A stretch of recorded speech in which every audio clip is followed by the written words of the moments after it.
Bien, continuando con lo que es el esqueleto del tronco, vamos a hablar específicamente del esqueleto del tórax con la parte anterolateral y anterior. Tenemos básicamente dos grupos de huesos. El primero es este que ven acá, que es el conjunto de las costillas. En total tenemos 12 costillas pares, o sea un total de 24.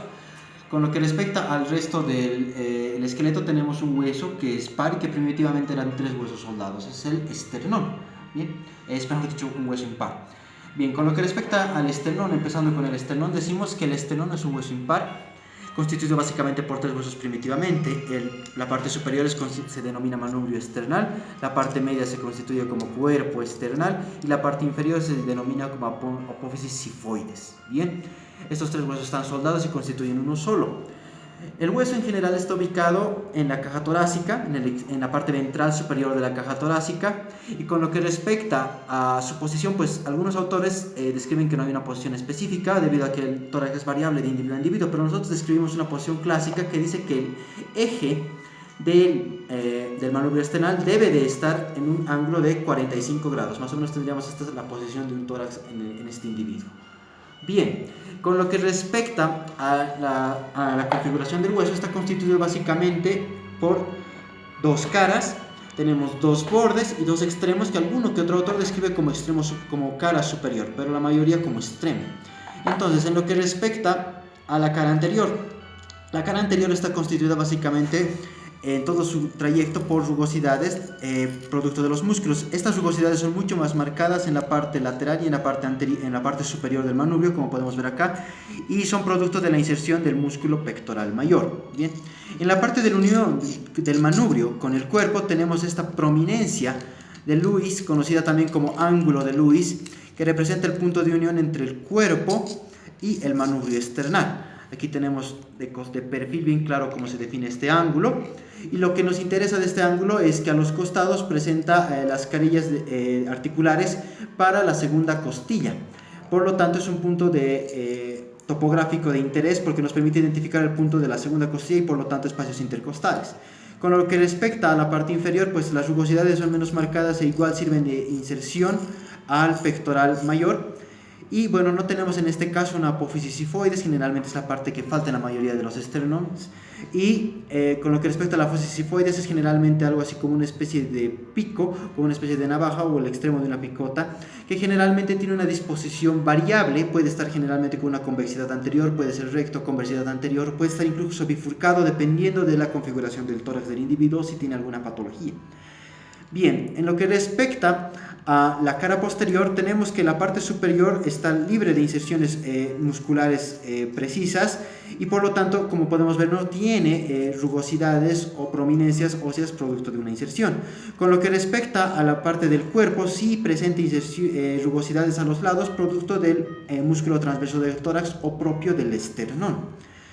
Y con lo que respecta al resto de la cara posterior, pues no hay más detalles que nombrar. Obviamente, destacar que en la parte inferior, la apófisis sifoides también presenta puntos de inserción y la parte de los costados de la cara posterior para el diafragma. En lo que respecta al borde, los bordes son idénticos, por lo tanto vamos a ver este borde que es el que mejor claro se ve.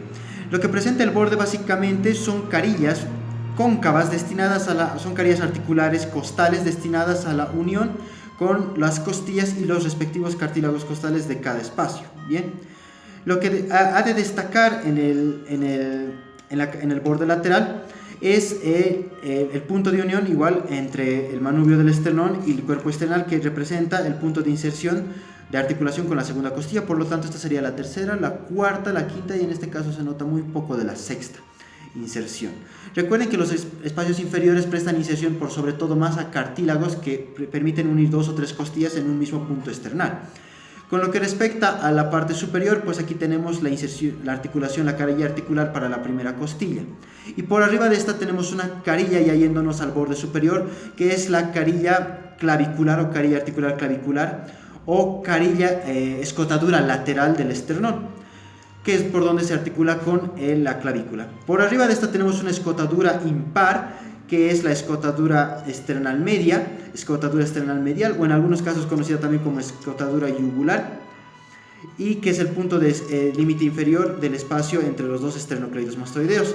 De este lado podemos ver que no se aprecia la primera carilla costal debido a que aquí tenemos una parte osificada de un cartílago costal, bien, en este caso del primer cartílago costal. Y bueno, eso sería todo con lo que respecta al esternón propiamente dicho.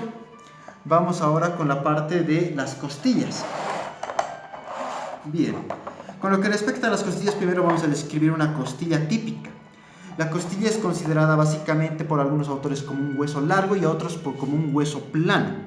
Bien, debido a que en realidad no tiene como en un hueso largo puntos de osificación diafisiarios y epifisiarios bien separados. Bien, por lo tanto describimos una costilla como un hueso de predominio longitudinal y que en su configuración es básicamente un hueso plano por su morfología. Por lo tanto, la costilla típica ha de tener dos caras, una cara externa, exotorácica, y una cara interna, endotorácica, o medial, y la otra es lateral. Bien, con lo que respecta a su forma, la costilla típica es una costilla incurvada con una concavidad que mira hacia la parte endotorácica y una convexidad exotorácica, y está constituida por tres porciones: una cabeza, un cuello y un cuerpo. En realidad el cuello está separado del cuerpo por una porción que se denomina ángulo. Bien, esto es un típico error que cometen algunos y creen que la tuberosidad es la que separa realmente el cuello del cuerpo. El ángulo es el verdadero separador del cuerpo con el cuello. Bien, con lo que respecta a la costilla propiamente dicha, encontramos en su primera porción, que corresponde a la cabeza, pues básicamente dos carillas articulares, una carilla articular superior y una carilla articular inferior, destinadas a articularse con las vértebras, con la vértebra del mismo lado y con la vértebra inferior. Con lo que respecta a estas dos carillas, están separadas por un borde saliente, generalmente de característica roma, pero que en algunos casos por la presión adquiere una característica bastante aguda, por así decirlo, bastante cortante. En la parte de lo que respecta al cuerpo, pues no hay mucho que decir. Generalmente la parte posterior está bastante rugosa debido a las incisiones ligamentarias que presenta la costilla y que la permiten estar adheridas a la columna vertebral. Y encontramos esto, que es básicamente lo que denominamos como tubérculo costal, y que presenta una carilla articular que permite la unión con la fosita costal de la apófisis transversa de la vértebra del mismo segmento. O sea, digamos, esta es la costilla T6 con la vértebra de T6. Entonces, yéndonos más allá, encontramos el ángulo. Bien, este es el ángulo. A veces tienen esa duda. Tenemos aquí dos prominencias. Siempre la que está posterior es el tubérculo costal y la que está anterior es el ángulo. A partir del ángulo, el resto de la cara pues no presenta más particularidades que generalmente relieves para la inserción de músculos que se insertan en los distintos segmentos de la parilla costal, como por ejemplo ser los intercostales y en algunos casos los músculos escalenos o otros músculos que se insertan de la misma forma, como el oblicuo externo, por ejemplo, del abdomen. Bien, pero por lo demás en la cara externa no tenemos nada más que recalcar. En la cara interna, pues es una cara bastante lisa. No presenta inserción, no presenta relieves porque no presenta inserciones bastante prominentes, pero tenemos en su unión con el borde inferior esto que es conocida como el surco costal o el surco de los vasos, el surco para el paquete vasculonervioso costal. Bien, esto es el punto de unión de la cara interna o cóncava con el borde inferior. Y con lo que respecta a ella, pues se puede notar que el borde inferior está bastante marcado por rugosidades, pues es en realidad en el borde inferior en el que se insertan los músculos intercostales y no en la cara interna. Bien, por último, en la parte del el extremo anterior de la costilla encontramos una carilla plana, irregular y que es bastante diferente de hueso a hueso, pues debido a que uno puede encontrar a este hueso en distintos estados en una persona. Puede ser un hueso de una persona adulta, generalmente está adherido a los cartílagos costales o osificado junto con los cartílagos costales y por lo tanto tiene bordes más irregulares, pero es una carilla generalmente plana, irregular y de forma ovalada, y que tiene relación obviamente con los cartílagos costales. Eso con respecto a una costilla típica. Bien, las costillas se pueden dividir en básicamente tres tipos de costillas: las costillas verdaderas, las costillas falsas y las costillas flotantes. Bien, las costillas falsas y las costillas verdaderas tienen la descripción que hemos descrito. Tenemos un par de excepciones a este caso. Por ejemplo, en el caso de las costillas flotantes, que son las dos últimas costillas, debido a que no están unidas al cartílago costal, pues lo que tenemos es esto. En primer lugar, en estas costillas no se presenta un ángulo notoriamente dicho y por lo tanto lo único que tenemos es aquí una cabeza, un cuello que está muy poco delimitado debido a que no existe un ángulo y que generalmente está delimitado por esto que es el tubérculo costal. El resto de la cara generalmente presenta igual de la misma forma el surco de los vasos que en el caso de la décima costilla también se denomina como surco subcostal. Bueno, con lo que respecta a la demás configuración, pues la costilla tiene las mismas características y sí se ha descrito que los dos últimos pueden tener cartílagos pero que no están unidos a la línea media, como podemos ver aquí, una carilla para un cartílago. Bien, con lo que respecta a las dos primeras costillas, estas tienen particularidades y es por lo tanto que debemos describirlas por separado.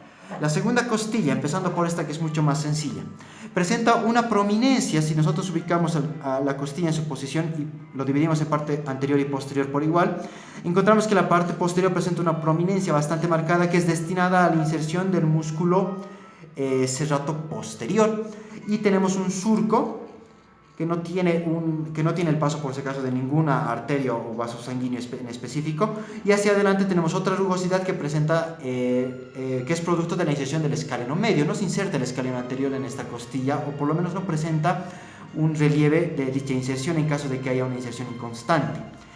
Bien, en lo que respecta al resto de la costilla, algunos autores describen que tiene uno de los ángulos mucho menos notorios, y se lo puede ver acá, no se nota tan claramente, y sí tiene un tubérculo muy prominente. Con lo que respecta a la primera costilla, en primer lugar, la primera costilla no tiene ángulo, por lo tanto el punto de unión entre el cuerpo y el cuello constituye el tubérculo costal. Con lo que respecta a sus particularidades, vamos a empezar a destacar, pues esta tiene varias particularidades, de adelante hacia atrás. El primer tubérculo que vemos aquí, o rugosidad, es una rugosidad o denominada también impresión para el ligamento costo-clavicular, y está seguido por detrás por un surco para la vena subclavia. Por detrás del surco de la vena subclavia tenemos el tubérculo del escaleno anterior, que es este que está aquí marcado, y por detrás del tubérculo del escaleno anterior tenemos el surco de la arteria subclavia, y es el espacio por donde también pasan el paquete vasculonervioso básicamente del miembro superior, constituido en este caso, en donde nos interesa, con la arteria subclavia y el plexo braquial. Esa es la relación más importante que tiene. Bien, con lo que respecta a la parte posterior, es rugosa, y en la cara inferior pues no tenemos nada más que destacar, generalmente no presenta alguna impresión alguna, es una cara totalmente convexa. Es por lo tanto que en la primera costilla se describe una cara superior y una cara inferior, y no así una cara externa y una cara interna. Bien, por lo tanto, tampoco la cara inferior, recalcar que no presenta inserción para los músculos intercostales, como algunos tienden a confundir. Bien, eso sería todo con respecto a las costillas y el esqueleto del tórax.